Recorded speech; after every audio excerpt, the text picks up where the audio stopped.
What's up, everyone? Welcome to another episode of the Digital and Social Media Sports Podcast. I am your host, Neil Horowitz. You can find me on Twitter at NJH287, also on LinkedIn, where I post more content. Connect with me there. The website, dsmsports.net, where you can find every episode and more content. And, of course, follow along with the podcast on your preferred podcast platform.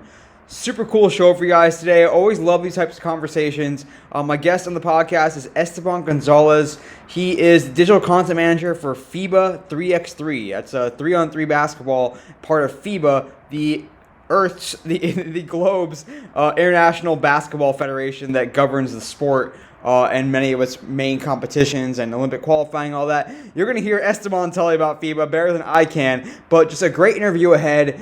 Really cool to hear his story about picking up not just the sport and the social media behaviors around it, but also the lingo and the language. You know, Esteban did not know English very well when he first started in social and sports, and when he got to Barcelona, as you'll hear him talk about. And really cool to hear about not just how he picks up the language of basketball and social media, which, of course, basketball Twitter, NBA Twitter is its own thing in general, and basketball Twitter as well. But also the way that, because FIBA 3x3 is such a global sport, really understanding and working with localizing some of the content when they're talking about a given country, what resonates in that country, what is the language and lingo and memes and pop culture references for that country. And it's a really important thing to take into account whether you're starting a new team, whether you're trying to target a different audience. You know, certainly as every team, every sport really becomes more global and more potentially global, it's so important to, again, not just something we talk about a lot, not just translate, but truly localize. And especially with some of the esoteric stuff on social media, which is where a lot of the fun happens, really knowing what resonates in each of those locales.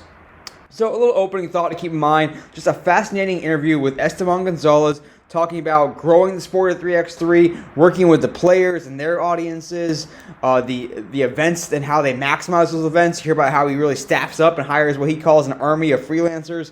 Really good stuff, so stick around for Esteban González of FIBA 3x3. I'm back on the show with today's guest, and I'm so psyched to be talking to him. Going to be always good to talk to our friends overseas. Esteban is doing great things with FIBA. So my guest on the podcast today, we'll get right into it, is Esteban González. He is the digital content manager for FIBA 3x3. Welcome to the podcast today, Esteban. Hey Neil, how are you? How is everything going? Pretty excited to be here, as this is one of the podcasts I listen to every week on my commute to work in the mornings. I appreciate that so much. You have such a cool role in really helping to bring a sport to the masses. I mean, yes, we all know basketball, but 3x3 has been growing so much. We've seen it in the Olympics now, and you are really bringing it to the fans and helping to grow it and develop it. So we're going to get into all of that today, and then some. But before we get into the meat of our discussion, Esteban, tell us about you. I've learned a little about your background. Tell our listeners where you're from, how you got started in the space, how you got to your current role at FIBA, and any tips for folks that want to do what you do. So yeah, I was born in Spain 30 years ago, and I'm from a really small village northwest of Spain in Galicia. So I studied advertisement and public relationship at the university, and then I was kind of lost. I always wanted to be a journalist, I guess, as many of us, like, okay, I'm too bad to be a professional sports player. So the easiest way to make it would be through journalism. But at the end, I end up like doing advertisement and public relationships. So when I finished, it was like, okay, what should I do now? Because I want to work in sports. So I found a master's degree in Barcelona on sports communication and sports journalism. So I moved to Barcelona in 2014.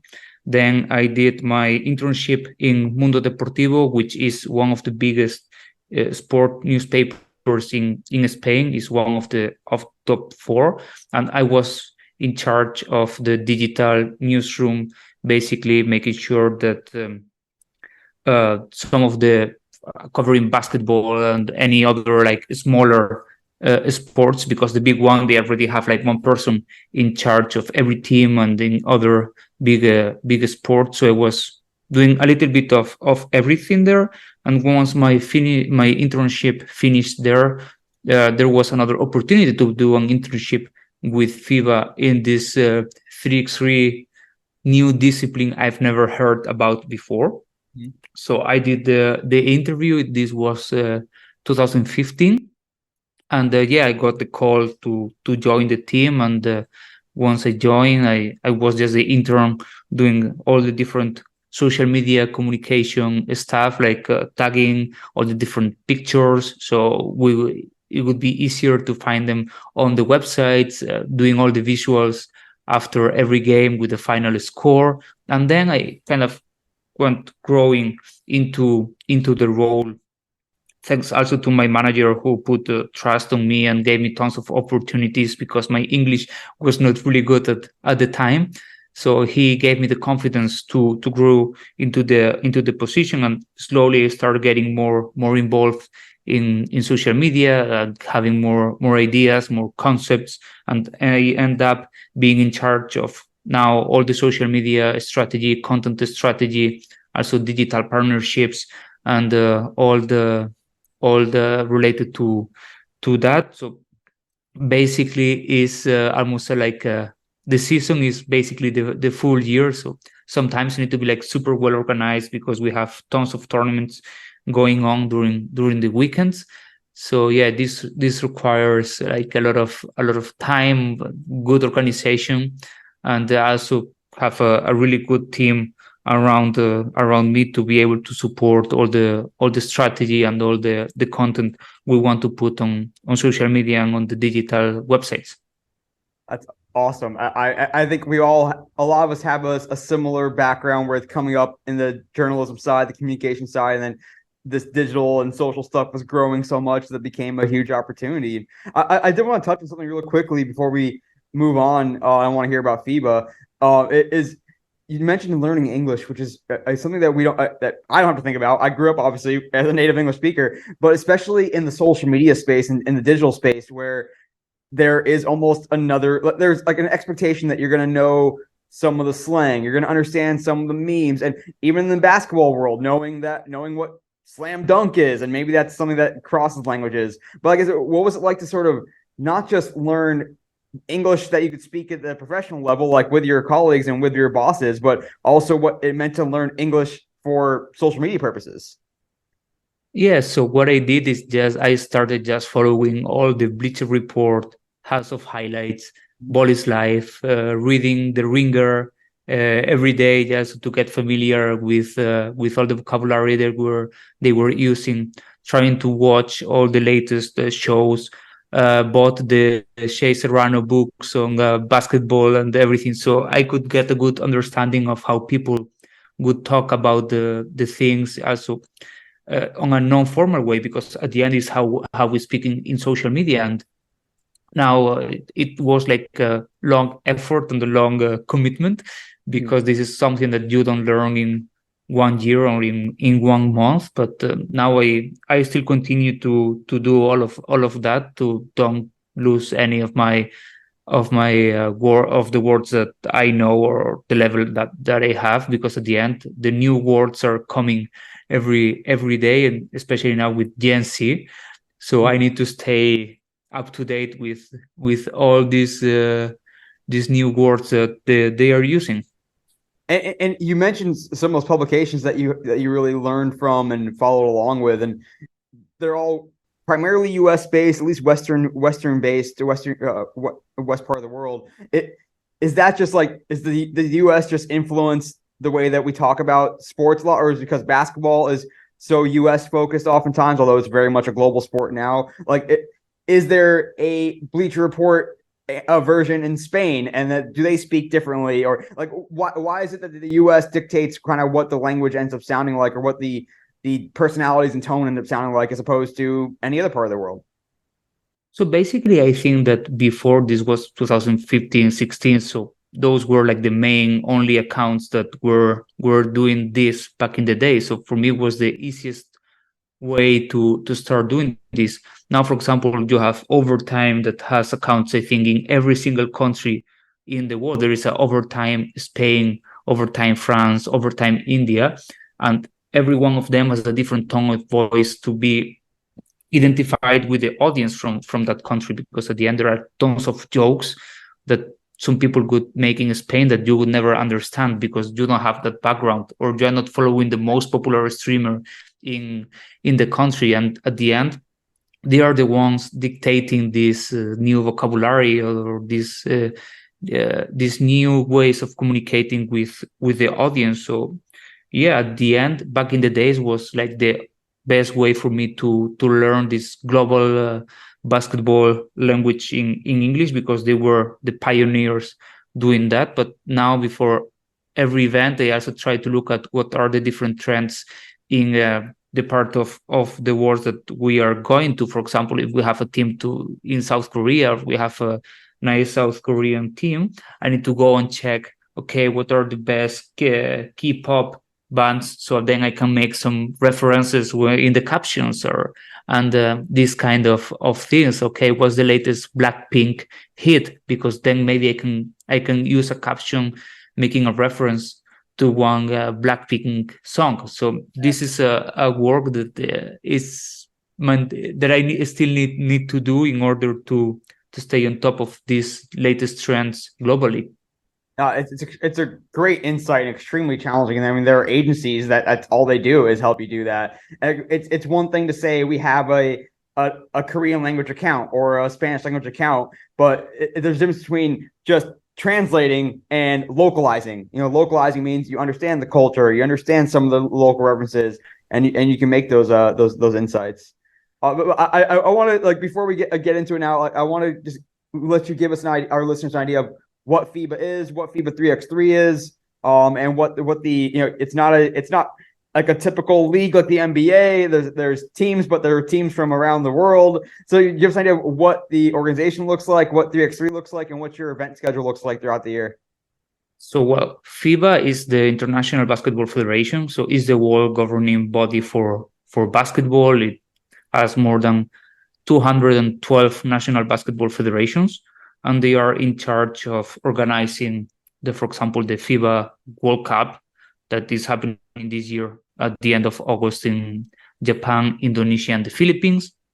They also have the continental cups like the Eurobasket, AmeriCup, the Asia Cup, where the players represent their national teams. Is also the governing body that is related to the Olympics as well. So we are the ones that qualify to the Olympics. And then 3x3, as my boss says, we are like the Nespresso and Nescafe. We're like completely different business unit within FIBA. We are in charge only of 3x3 basketball. That is a game played by 3 players on the court, and one is resting. Is 2 teams against each other, 1 hoop, half court, first to 21, or 10-minute game, basically 12 seconds shot clock, no breaks.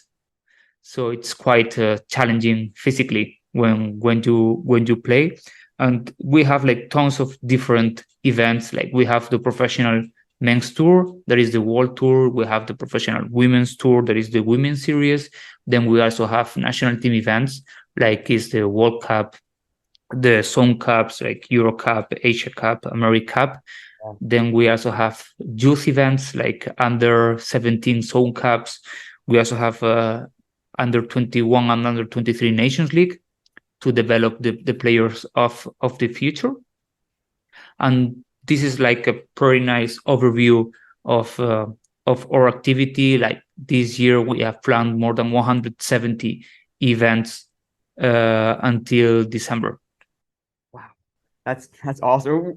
How does 3x3 kind of exist alongside the, I guess, traditional 5-on-5 basketball? Like, are you guys trying?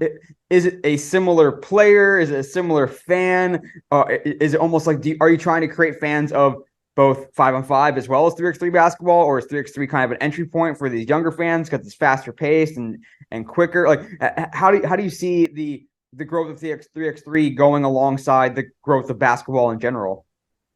So basically, it's a completely different player because you need to have you need to be like, how can I say it? Almost like the perfect player. You need to be able to shoot, you need to be able to defend, you need to be able to go inside and fight for the rebound. So it requires a really specific skill set to be a really good player in 3x3.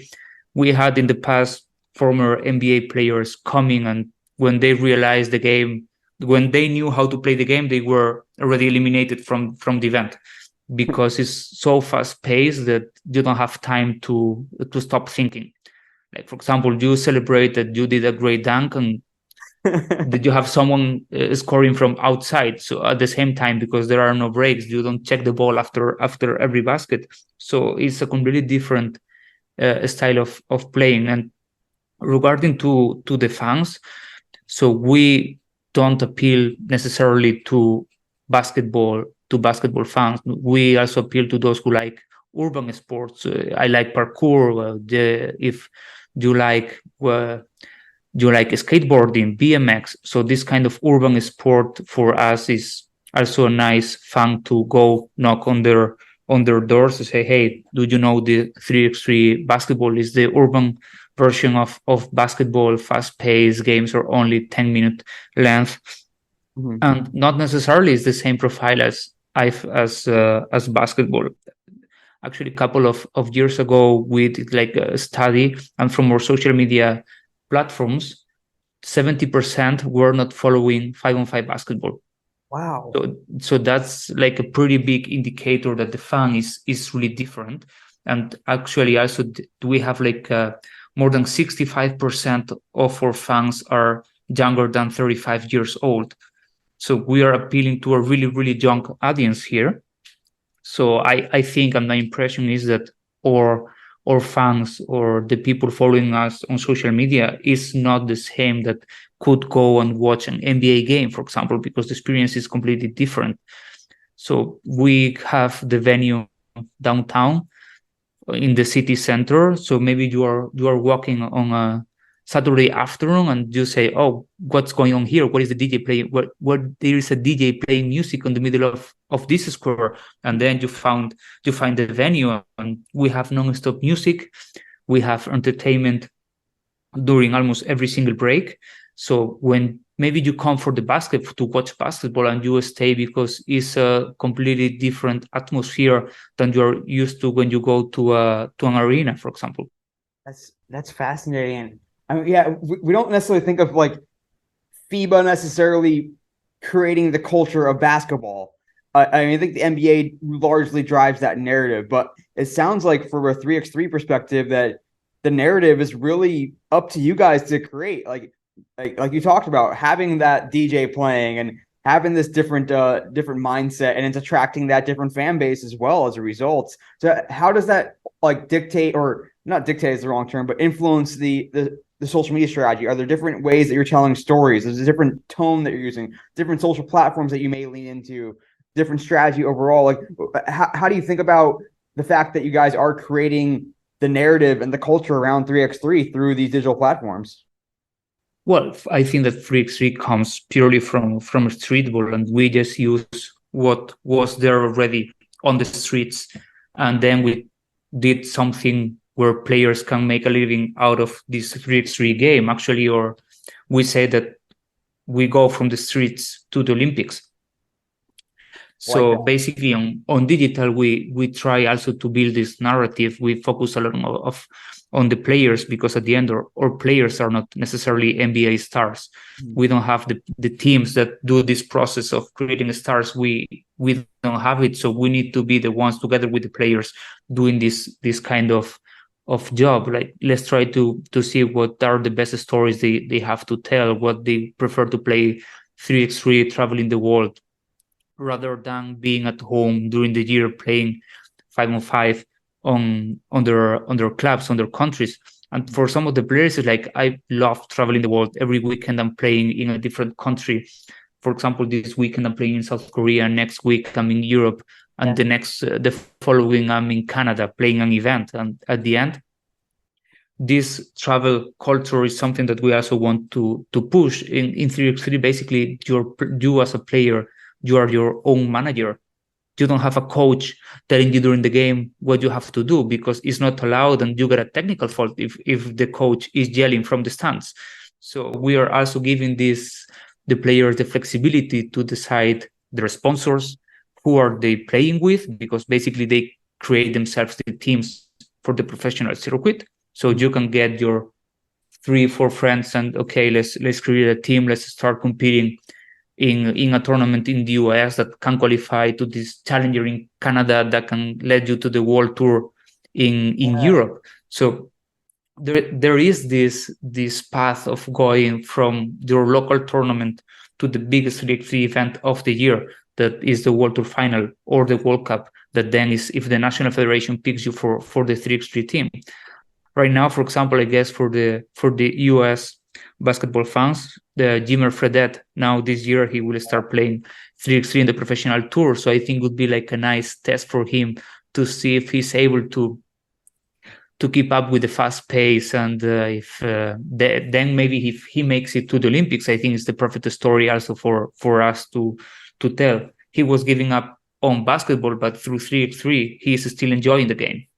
That's really cool. I love that sentiment, and there's something special. Like it sounds like the events that you guys are covering for FIBA, it's primarily all, or you can correct me if I'm wrong, primarily all representing countries, or they're international events, and I think like you can tell me that they're playing a sport I've never heard of, but if it's Team USA, I might watch it because it's Team USA. I gotta watch Team USA. And so there's a different mindset where like I might not watch whatever a team from Pittsburgh that I don't care about, but if it's USA team, I'll watch it. And that definitely is a different type of attraction, different way that you think about from a fan perspective. So like how much does that make it, I guess, a different way to approach it? Do you find that leaning into that sort of patriotism and like your country against another country, is that something you guys really lean into and something that really does move the needle for you, or is it just not matter as much? It's just more about the game, the sport, the highlights, etc. I think it's a mix of both, because during the professional circuit, players represent cities. So basically, if you are from US, for example, this year we have Team Miami competing on the World Tour, and if you are from Serbia, you have Team UB.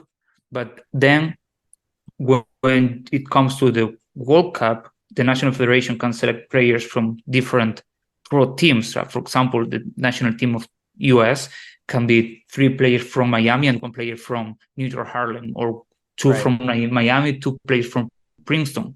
So then you see different storylines, like these 2 teams that they hate each other on the pro circuit.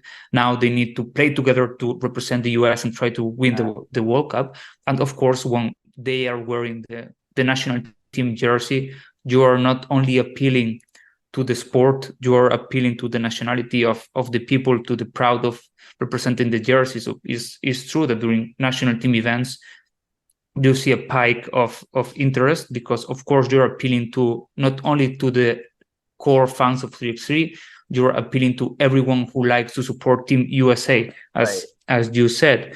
But it also can be the other way around. For example, a couple of years ago, there was a tournament in Slovenia, and what happened is there was a couple in a honeymoon, and they found the 3x3 event, and Team Amsterdam was playing, and they were from Amsterdam. They had to go to leave the city that night. And as Amsterdam won their 2 games that they watched, they decided to extend their honeymoon in that city just to watch Amsterdam play on the next day. And happy ending, Amsterdam won the event. That's great. They all took a picture with them, and it's like, okay, we would never imagine that we would come here to this city and find Team Amsterdam playing, and now we are fans of the sport and we are following these guys. How are fans discovering 3x3, do you find? Like, and do you see social media as a key entry point, especially now with discovery capabilities on TikTok, on YouTube Shorts? Like, how are fans finding you? And then what do you find is helping to convert a fan that just might stumble upon a highlight to someone that will eventually become a 3x3 fan and follow you guys, or at least catch a game every now and then? So yeah, we have the hardcore fans who would follow every single event, and those are like the hardest ones to find. And then, as you said, we have the ones that just see a highlight, and then we need to convince them to stay. And this is like a hard part of the job, because it's not that we are competing only against other sports. We are also competing against Netflix, HBO, and all the different platforms. So basically, what we bet on social media since the beginning of the sport. You can watch all games for free on our YouTube platform. You will have the best highlights on Instagram, Twitter, TikTok, Facebook, almost 2 minutes after they happen. And at the end, for us, it's also a matter of reaching a lot of people to say, hey, 3x3 exists. Because probably a lot of people doesn't know that, even that we are in the Olympics, they don't know that 3x3 is a thing that happens worldwide. So yeah, it's our job to try to identify and reach that people, putting out the best content as possible. And then we are also convinced that the people who would follow the event online might not be the same person that would like to go to an event on site, because the experience might not be the same for them. They are not listening to the commentator, they are not interacting on the YouTube chat, they are not putting a comment on Instagram. And this is something that is really important for us, is the community aspect of 3x3. We like to say that 3x3 is a family. Once you start playing, you more or less you always see like the same kind of familiar faces in the teams, in the staff. So we build this family atmosphere. And actually, I think the players also like it because you are closer to everything. So this family aspect of 3x3 is really, really important for us. And we will even go and trash talk to the comments on social media if we see that someone is criticizing our players, like, or they said, oh, I could do this. I would say, okay, 3x3 is open to everyone. Why don't you go and try to qualify? Or if you come to social media also to try to embarrass our players, we got their backs, and we are gonna also fight for them and try to protect them on social media to build this family atmosphere. And something that is really shocking for especially for the newcomers is that we are all in the same hotel. So you just finished one game, maybe you are out of the tournament, or you are having dinner on the table next to the team that just knocked you out. So it's different. It's difficult sometimes, but it also helps to be closer to the players and build this family atmosphere that at the end, for at least for me, is one of the core things of 3x3. Yeah, and you're all building the sport together too, and like you guys, everyone needs each other to some degree. What's that collaboration and access like to players? Are you working with teams more? Are you working with players more? And is it more about like empowering the teams and empowering the players? Because like as an example you gave earlier with Jimmer Fredette, if he gets onto the big stage, he has a ton of potential power because he has a lot of followers from his time in the U.S. with BYU, from his time playing in China as well and dominating there. Like, what's the access like, and how does it affect your ability to tell stories versus just helping the clubs and players themselves tell their own stories? Well, I think it depends on the kind of approach the same team or player wants to have with us. For a lot of them, it's super easy. We just talk to the player. Okay, would you like your profile to be promoted in our pages? We would like to tell your story. Are you happy with this, or do you have any story you want us to tell? And a lot of them say yes. Then in other cases is, okay, I need to please talk to the team manager because he's the one managing everything. And so it still depends on the team or on the player that you are talking to. There is not like a 100% process for this, but at the end we are gonna do everything that is necessary to be able to access the player and be able to tell their story, even waiting outside the restaurant to ask the team manager, hey, what's the best time to talk to this guy, or what's the best time to do this interview, because we really want to talk to him and tell his story on why he's playing 3x3 this year. So it really depends on the approach from the different player or team. So we just talk to them to find the best way to work together with them, because at the end is the best interest for everyone to grow the sport, basically. What do you find resonates for 3x3 and your channels on social? Do these more cultural focused, or stories of how I came from a small village and then I learned basketball, or is it really just more fans just want to see cool highlights and great plays? Like what do you find moves the needle, and are those deeper, more higher level stories worth your guys' time and effort?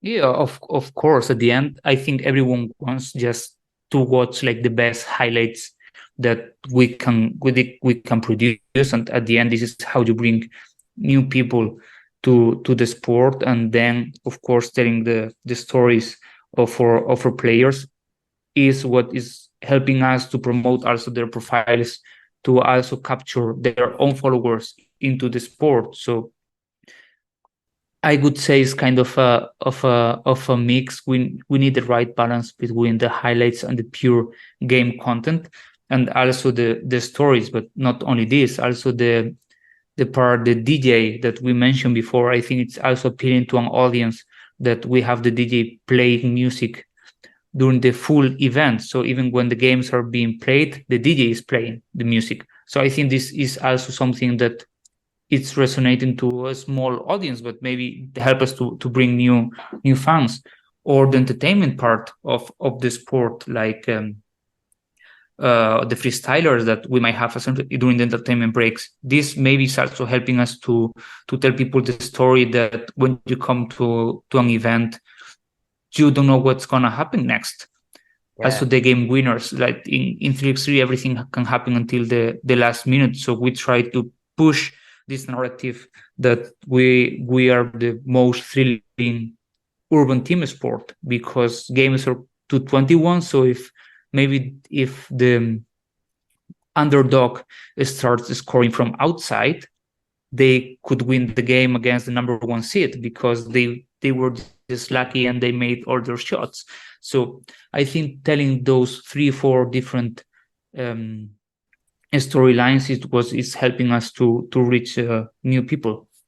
It's interesting too, because I think so. All of us grew up playing basketball, and if we did, and I think majority of us did, and if we did, we almost certainly didn't really. If we were just playing with friends or with family, we didn't play 5-on-5. We didn't, or even maybe not even full court.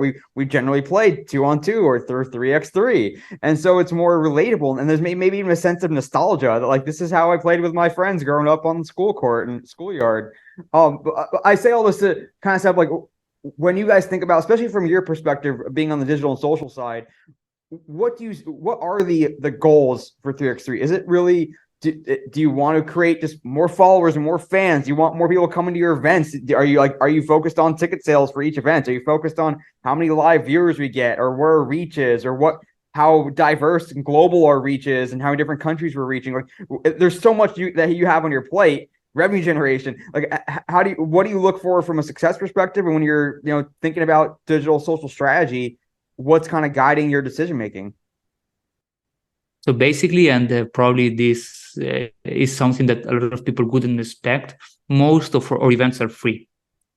It's free access. Wow. Most of them.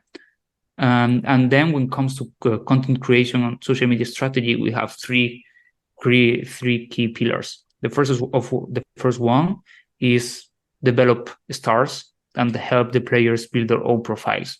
Mm-hmm. The second one is to get new fans, and at the end have the maximum reach that we can bring new fans to the sport. And the third one, of course, is making the partners happy because they are also the ones that are helping us to be where we are right now. So every post that we put out there, it has to at least fulfill one of the three key pillars that we have identified for the strategy. If it's not bringing value to the partners, if it's not helping us to bring new fans, or it's not helping to boost the profile of one of the players, why are we posting this? Yeah. So it has at least to be in one of those categories for us to create that piece of content and putting it out there. So this is the short version of the story, but basically those are the three key pillars that our social media strategy is based. Help amplify the partners, boost the profile of the players, and bring new fans to the sport. When you're thinking about bringing new fans in too, in particular, because FIBA is global and international in its reach, do you guys like target countries at all? Like, do you look at fans like, okay, we have like, yes, we have a lot of fans in the States, and we'd love to get one more fan in the States, but we'd really we would trade two American fans if we can get one more fan from the Philippines, because we're trying to grow in there, or we're trying to grow in, you know, this country or that country. Like, are you really trying to focus on that, the diversity of your fans, or really just, you know, we'll take any fan, and even if we're concentrated, we're going to lean into the countries where we're already strong? I would take any fan that is like a constructive fan. Basically, if you're a fan that you want to follow the sport and you want to engage with the sport, I couldn't care less if it's from this country or that country. Then when it comes for us thinking the strategy behind how can we find and reach new fans, it also depends a lot on who is winning during the last couple of months. For example, if we see that we have the Serbian team is winning a lot of events, we are okay, let's think how can we try to boost more people from Serbia. If the team from the United States is winning, okay, how can we amplify the noise in the US? And this is the thinking process there is behind this side of the strategy. And I think it happens a lot when you have this global sport. Basically, the success of the team will also bring fans from their countries, because we like it or not, a lot of people wants to follow the team that is winning. No doubt, yeah.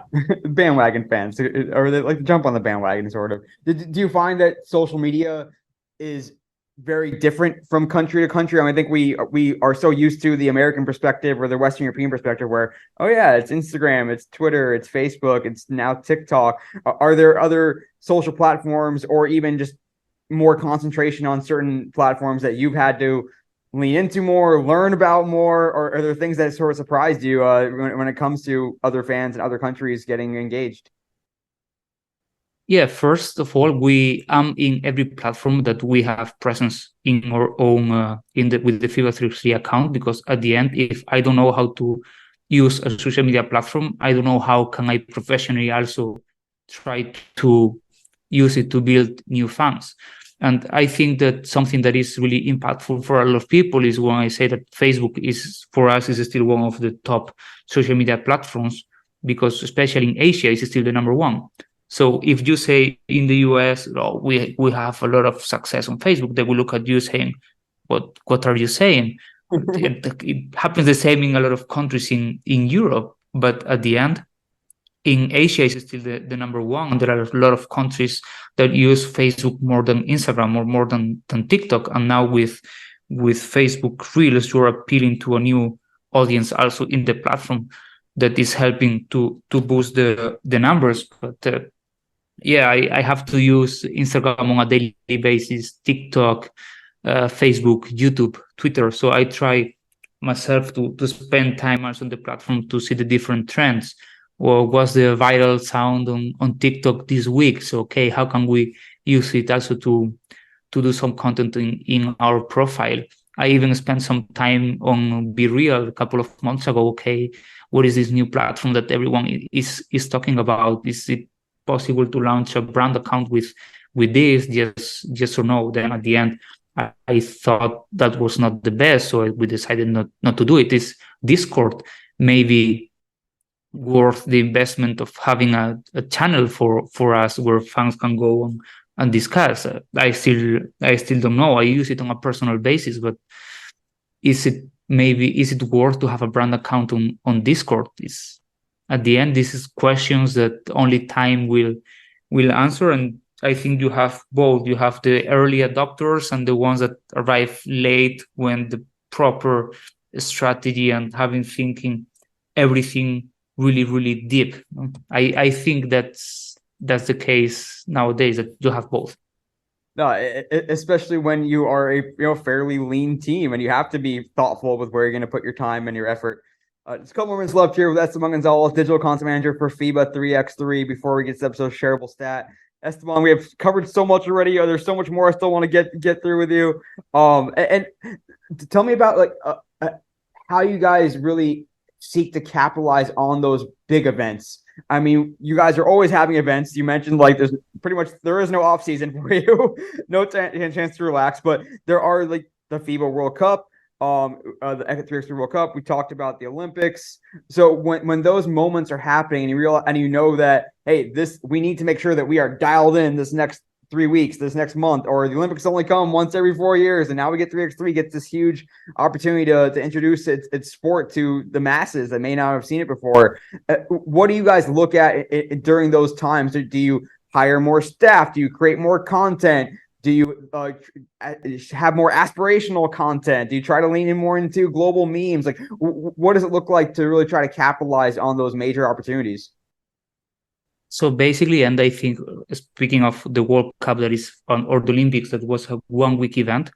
What I do for those big events is I hire a army of freelancers, basically, to be able to be present online 24 hours a day.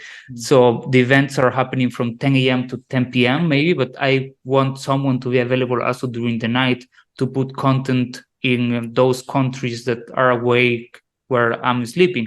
Like, for example, the Olympics in Japan, I had people in Europe, I had people in Asia, I had people in the States, to be able to cover all the time zones. And then I go game by game saying, okay, this game is this team against this team. This team is popular in the social media platform.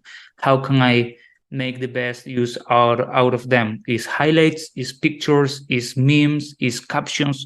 And I go team by team, game by game, trying to develop a proper strategy that can resonate to their own country. And then, of course, this has to make sense globally, because we cannot prioritize only 2 teams. So it's like a huge effort to build that plan. But at the end, more or less, now we already have the structure after so many years doing this. So now it's easier than before. And at the end, maybe you arrive to the event, you say, okay, these are the star players, these are my top teams.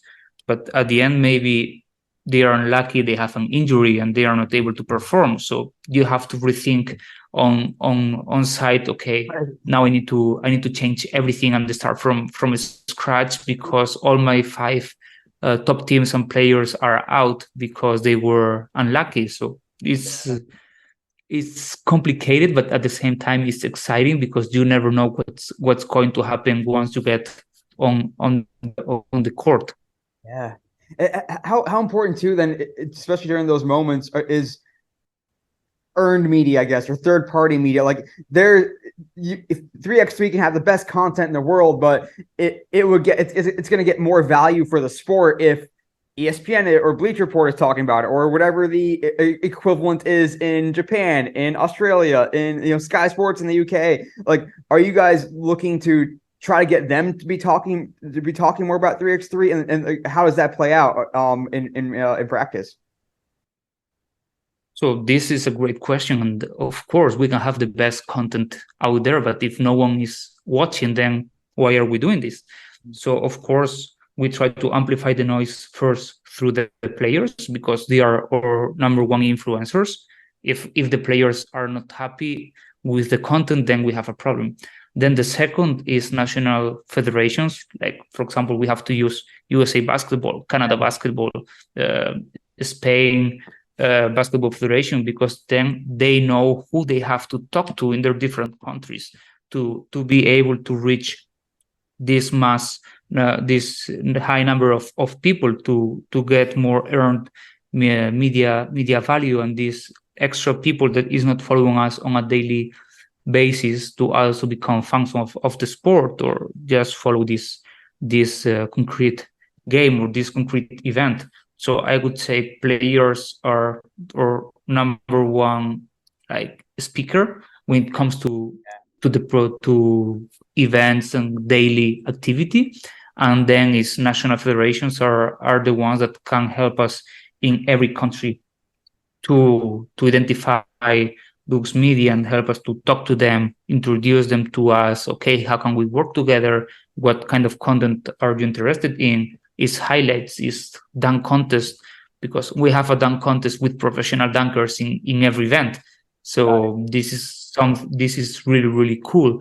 And this kind of content also help us to reach these people that might not be interested into basketball, but they look that those guys are doing crazy stuff.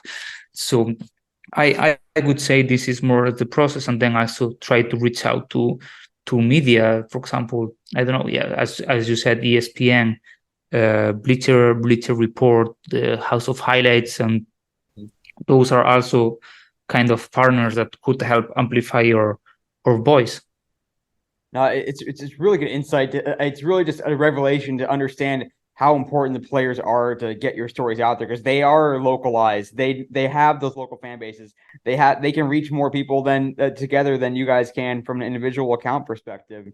What do you find working with players that they want? Do they want just give me the highlights and I'll do the rest? Or are you finding that some players are coming in with these creative skills now? They're able to create their own TikToks and create their some cool Instagram reels. Like, what are they asking for? What do you see that works well with them, and how more creatively savvy are they starting to become?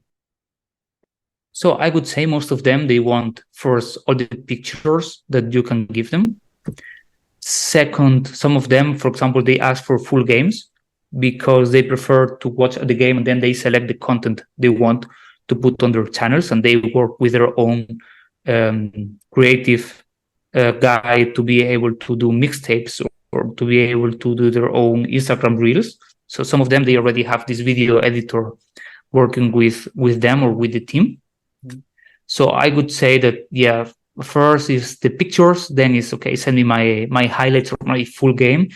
So I'm able to do more content during the week or after the event, because usually our events are so condensed that they don't have time to do more content during the week. They play, for example, two games a day, one rest day, two games, one rest day, one game, and if they are lucky, they are playing the final of the World Cup. Yeah. But for example, during the World Tour or the Women's Series, they play two games on the first day, and on the day after, they are already playing the quarterfinals, semifinals, and final. So it's quite hectic also for them. So I always tell them, if you want to invest in your social media strategy, you need to have someone working with you remotely, because we are going to help that person 100%. We're going to give them access to all the pictures, all the videos, all the highlights, in order for you also to boost your own profile. And if you need any advice or you need help with someone, what's the best strategy for me on social media? What's the best channel for me to start? It's like, just come, talk to me, and then we can discuss wherever you want. If I need to stay until 5 a.m., just talking to you, helping you to do the best strategy possible for your channel, I'm going to do it because it's good for you and it's good for me as the brand as well. One last thing for you, Esteban. I promise it's a shareable stat, but I could keep you all day and all night. And because from an American perspective, I think a lot of our exposure to 3x3 basketball, or maybe not 3x3 in its traditional form, has been the Big Three and the Big Three League that started out maybe 4 or 5 years ago now with Ice Cube. And when something like that comes out, because it's different from 3x3, I believe. Like you guys don't have a 4-point shot or whatever they introduce in the Big Three. So when something like that happens, and yes, it's cool to get exposure for 3-on-3 basketball, Is that a good thing for you guys? Is it an opportunity for you guys to get more 3x3 fans, or is it kind of just like you don't want the association to be too closely knit because the sports aren't identical necessarily? The most people that is talking about any kind of 3x3 game, I think it's good for us because they could find us online. I think that's what I can say about this, but it's not only that league, is that there are any other 3x3 or 3-on-3 leagues around the world that maybe are not endorsed by FIBA because they don't follow like the official rules, or they prefer to do any other kind of rules. But at the end, the more people that is playing any variant of 3x3 is good for us, because maybe they get bored, or okay, that season is over and I want to consume this, so how can I continue watching more 3x3? And then we, as I said before, we almost have no off season, so we are perfect for that. Yeah, no, that's a good point. And it just makes more sense that as you get accustomed to watching 3x3 basketball, even if it's not the official FIBA rules, then when the Dragon Ballers or whatever team name is done, and you can be like, oh, I can watch my city or my country represent itself too. And to your point, after the season's over, that's good to hear that as these other domestic leagues come out and test this new concept of a sport, that it can benefit you guys at the end of the day as well. Well, At the end, I think everyone wants just to be entertained. So if we can entertain someone that doesn't know what to do at the end, that's why we are also doing this, no? So people can forget about their daily lives and be just distracted for 1 hour. This is also one of the reasons why we work in sports and in social media, to improve the day of someone that had a bad time. I love it. That's a great place for us to cut off, Esteban. We're going to have some more fun with you in our pick and roll segment, so everyone stick around for that. But first episode, shareable stat coming at you right now.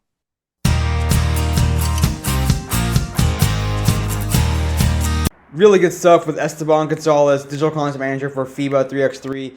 Stick around because we're going to have some more fun with him coming up with our quick hitting questions. But first, this episode's shareable stat. This episode's shareable stat looks at YouTube, and it's a pretty cool stat that Google, YouTube cited themselves, and that is that 45% of YouTube viewing in the United States is on TVs as opposed to other devices. So your big TVs, and that's up significantly from the last time they reported this, when it was around 30% just a few years ago. So 45%, that is nearly 1 in 2 of users in the US watching YouTube content is doing it on a TV. So what does that mean? Well, it can mean a lot of things, especially whether you're a sports team or another organization that posts on YouTube. It certainly does speak to the idea of longer form content and why YouTube continues to be more of that lean back experience a lot of the time. But it's also a cool opportunity. Think about if you are a team and you are truly taking YouTube seriously as a publishing platform, how can you take advantage of the fact that some people are watching it on TV and or are willing to? You know, can you have premieres for some of your long form content or some of your episodes or serialized content?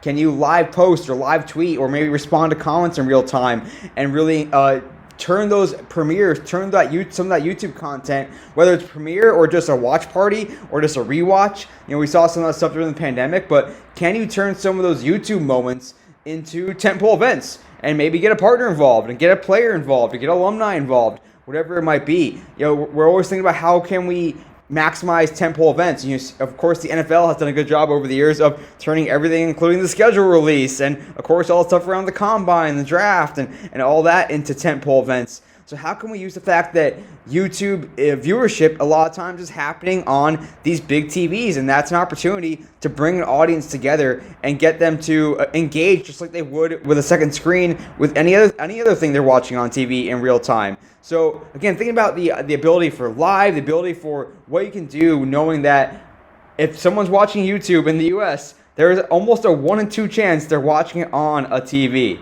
So pretty cool shareable stat. A lot of ways you can think about it and take from it. So talk about it, ponder it, but more importantly, stick around because we're going to have some more fun with Esteban González of FIBA 3x3. back from this episode's shareable stat, and I am joined again by Esteban González. He is digital content manager for FIBA 3x3. Esteban, we learned so much from you, had such a good time getting tons of insights. Are you now ready for a little pick and roll?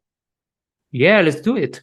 All right, number one, tell me the European country and the non-European country, but not US and Canada, because we want to get a little bit more fun here. So the European country, the non-European country with the most rabid basketball fans. So if I go, for example, to South America, I would say Argentina fans are crazy. So I think I live one of my best basketball experiences in the Youth Olympic Games in Argentina, where fans were just amazing. It was an under 18 competition. And then in Europe, I would say Serbia, Turkey. And if you go to Asia, I think the Philippines is also crazy for basketball. Definitely some good ones there. I can definitely relate. I've worked with the Filipino Basketball Association, the PBA, and they are very rabid basketball fans there. Basketball mad country. Number two, we talked about this a little bit. We talked about a little about this offline. I want to hear from you now. Tell me, describe the ideal 3x3 player, like, and how does it differ from 5-on-5? So in 5-on-5, you can be a really good player if you are maybe just a good shooter. But in 3x3, you need to be really, really balanced to be a really good 3x3 player, because at the end, you need to run, you need to shoot, you need to defend, you need to be able to grab rebounds or fight in the paint. So you need to be a really, really complete player, really balanced, and then you need to have to be in a really, really good shape, because it's a 10-minute sprint. Yeah, it really makes you tired just watching the games. There's no stopping. Number three for you, Esteban. Tell me the best 3x3 player of all time, at least in your time from with X3x3 so far. And if you can, give me one male, one female player. Who should we look up on YouTube and be like, wow, this player is amazing? So if you want to be really entertained, on our YouTube channel, we have a video called I think it's 10 minutes of Dusan Bulut highlights.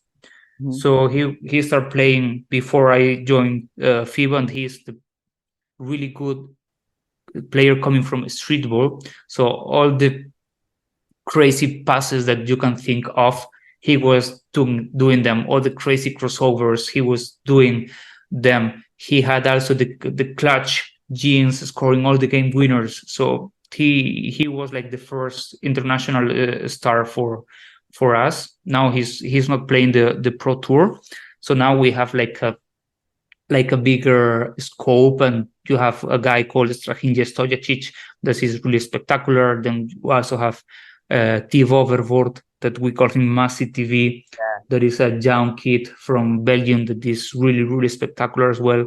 And then in the women, it's really tough this is a really tough question, both men and women, but you have the Plouffe sisters in Canada that are really good players, like Titia Wapo in France. She is really a beast. So to be honest, this is a really tough question. Some good ones there for sure, though, and some names I recognize from seeing highlights and working with you guys as well. That's awesome. Number four, this is interesting one for you. First, just tell me, you mentioned going to university in Spain. Did you guys have a basketball team? And I want to use that as a jumping off point to ask you why college basketball is not what it is so big in the States with March Madness, but hasn't really taken off anywhere in Europe. So yes, we had. So basically, how university used to work, at least when I was there, is you could build the team with your friends. You could win your local university league, then you will go to the community one, then you would go to the country one. Wow. So this is how it works, but it's not, I play for UCLA and for 4 years. No, it doesn't happen like this. And I think the main difference is because in Europe, you have this professional structure from the big clubs since you are a kid. For example, you can play in FC Barcelona basketball since you are 3 years old. So this university culture is not needed in Europe, because you have the big clubs already building these players and giving them already the exposure since they played in the youth categories. Gotcha. So there's no really like a concept of I'm going to use my basketball skills to get a free college education and get a scholarship. It's more like I'm so good at basketball, I'm going to join Real Madrid's youth academy right now when I'm 5 years old or something. Yeah, is the second. Okay, I'm a really good basketball player. I have an offer, for example, from Real Madrid of Barcelona, and of course they're gonna help you with your studies as well. But you will also play basketball and train with some of the best coaches Right. in the country. No, it's really interesting to consider, and it's two different platforms and programs for sure. All right, number 5 for you. Tell me the social platform on which 3x3 content performs the best, and also if it's different, the one that produces the most value for you guys, however you want to interpret the word value.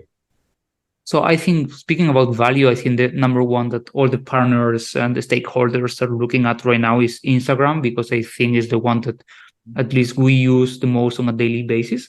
But then for us, we as I mentioned before, we find huge success on Facebook Yeah. because we have identified what works best for the platform is the Facebook Reels, and then the long form content that we produce for the platform. Do you find that there some reels that perform really well on Facebook that may not perform as well on Instagram, or is it pretty consistent when you're posting the same reel to both places?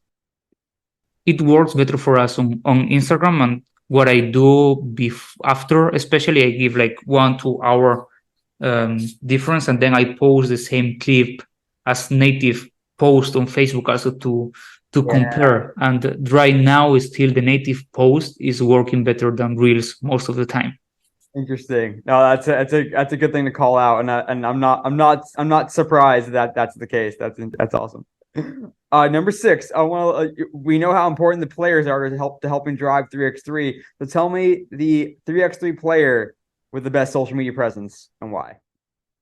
This, I am afraid I cannot give you an answer because we have plenty of players that are good doing I want to play different things.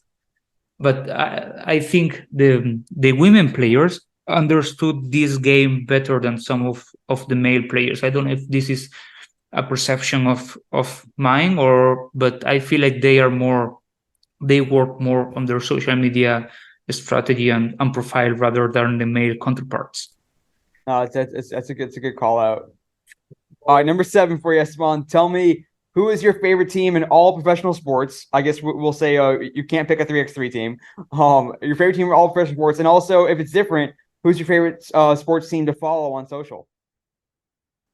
So my favorite team in any professional sport for you is soccer team that is Celta de Vigo, that is like the club that is close to my hometown. And then favorite sport team to follow, as we said it offline, but I follow a lot esports and Formula One. I think Mercedes or McLaren from Formula One have some of the best content out there in social media. Yeah, there's some great stuff on those F1 accounts. All right, it's time for our food question. Was looking forward to this one. Number 8. Tell me, if I go out to Barcelona, I know you're living in Switzerland now, but you've spent a lot of time in Barcelona. What's the best meal to get, and where should I go to get it there? So disclaimer, I'm not a person who goes out or who used to go out a lot for food. I still go out a lot for coffee, but I think there is a place that combines both perfect that is called Roast Club Coffee in Barcelona. So if you have the chance to go, the food is great, the coffee is amazing, and the people working there is also really, really nice people. I like it. Is the coffee in Spain, is that where the best coffee is in the world, or like have you had better coffee in other countries? So now the specialty coffee bubble is in Spain is really, really, really high. So you can find really, really good coffee almost in every single city in Spain. Which and then of course I'm a home barista amateur, but I also like to do my own things at home. That's the way to go. So needless to say, it's not like you go to Starbucks in Barcelona or in Switzerland. No, I'm not the Starbucks kind of guy. Number 9, kind of jumping off that a little bit. Tell me the coolest place in the world that you've traveled to, and also the place you most want to go to that you haven't been to yet. So this is so I had the opportunity, thanks to my job, to go to Mongolia, and Wow. it's an amazing country. That the people was really nice, really friendly. They have like basically one main city that is the capital, that is Ulaanbaatar. That 80% of the population from the country lives there, and the country is huge. And I I would have loved to spend more time just visiting the country, but it was amazing to see. And the place I would love to go next and spend just 1 month without internet or anything is Japan. Anytime I Wow. went to Japan was for work, but I can't wait to go and just spend 3 weeks, 1 month, just visiting every single city or small village in Japan. There we go. All right. I got some ideas for where I want to travel to now. All right. Last one for you here. This might be the hardest question in the whole podcast. Tell me the World Cup's coming up, the 3x3 World Cup. Who's going to win and who's going to be the player that we're all going to be hearing about afterwards? So something that I need to mention is during the World Cup, we always have men and women playing on the same court on the same Oh, day. wow. So we have like blocks of 2 men games, 2 women games. So this I need to select both. And this I think is a pretty open competition. So for the men, I think Serbia is one of the favorites. They have lost only 2 editions of the World Cup. One of them losing the final, the other one they finished fourth. So everyone would say that they are the favorites. Then you also have the hosts that are Austria. You have Latvia that are the Olympic winners. Lithuania, who finished second last year in the World Cup. You have, of course, the US men's team that won the World Cup in 2019. Then for the women, France won both the World Cup and Euro Cup last year, so I would say they are one of the favorites. You also have Canada that won the Women's Series last year. Spain. You also have of course US that are the Olympic winners. So it's always a pretty open competition, and you never know what's gonna happen because this is how 3x3 is, and it depends. The player depends a lot on the team. But for example, in the men's, you can always count on Dejan Mastorovic from Serbia. He has won almost everything that you can win. Like he won like 4 World Cups. I think it's 4 World Cups, 4 times the World Tour, 3 European titles. He's bronze in the Olympics. So he's, I think, the most condecorated player in 3x3 history. So if he has the experience, he has the skills to know how to play those big games, and he knows how to control the game, and he's not scared of taking the shots.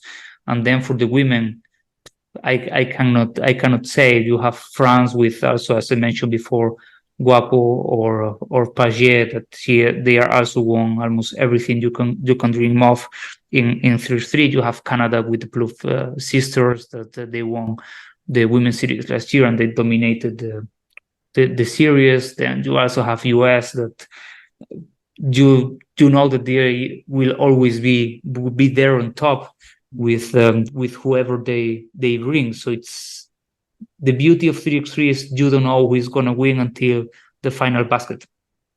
So there we go. We are ready for the World Cup. I'm raring to go. It should be a lot of fun and exciting. Esteban, you dominated your pick and roll segment. Now it's your chance to take over the podcast and tell us your social media all-star to follow. Just tell us who they are, what platform they're on, and why they're worth following. So basically, for this, I pick 2 girls that I follow on Twitter, and I find really, really useful and insightful what they share. One of them is Jess Smith, that works for Haas Racing, and I love how she highlights the best content from other sports teams out there, because it's a nice way for me to get inspired and see what others are doing. And then the other one, if she is listening, sorry, I don't know how to pronounce your name, is Mac Crindle, that she is the account director of 10 Toes. She used to work for Premier League, and I like how she takes some takeaways, like, for example, how different sports organizations are using the different social media platforms. For example, she did like a thread on how the different teams are using the collabs feature on Instagram, and I found it really, really insightful. So for me, they are like two of must follow people on Twitter.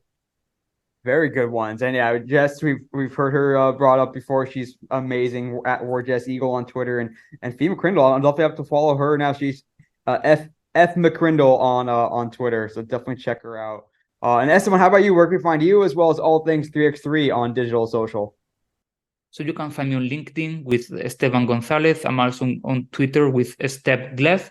Sorry, it's difficult to catch, but yeah, those are the main platforms where I share the social media strategy, social media tips, what I'm using on my daily basis, and then of course on Instagram with the same as on Twitter. And how about 3x3? What's your guys' at handles? It's at FIBA 3x3, and we are everywhere. We are on YouTube, we are on Twitter, we're on Instagram, we're on TikTok, we're on Facebook. We even are on Snapchat, but I'm sorry, we are not present on that platform. So basically, we are almost everywhere. There we go. Check them out. Follow Esteban. Follow 3x3. Cannot thank you enough for coming on the podcast today. Just so interesting to hear about 3x3, to be able to learn about your strategy, how you guys do social, how the organization thinks about social. Just great stuff, man. And thanks so much again for coming on the pod today. No, thank you for having me, and yeah, looking forward to the next episodes because I'm always learning something new from this podcast. I appreciate that. Thank you so much again to Esteban González, Digital Content Manager for FIBA 3x3. Super cool to pick his brain. Always awesome to hear about these folks that are managing truly global social platforms. And really cool as well with Esteban, who is building the narrative for a sport and building up an audience, a fan base almost from scratch. And 3x3, of course, is on its way. It's already been in the Olympics. You see the sport growing, and as Esteban talked about, it's a different audience in many ways from the NBA and from traditional basketball. It's a culture they're building off of street ball and music, and lots of fun to hear about all that. But thanks so much again to Esteban, and we look forward to continuing to follow along with everything FIBA 3x3 is doing. But that'll do it for this episode of the Digital and Social Media Sports Podcast. Thanks again for listening. As always, I'm your host, Neil Horowitz. You can hit me up on LinkedIn and connect with me there, where I post more content. On Twitter, as always, at NJH287. Also, the website, dsmsports.net. We can find my writing as well as every episode. And, of course, the podcast, whichever podcast platform is your favorite. Until next time, this is Neil Horowitz signing off for the Digital and Social Media Sports Podcast.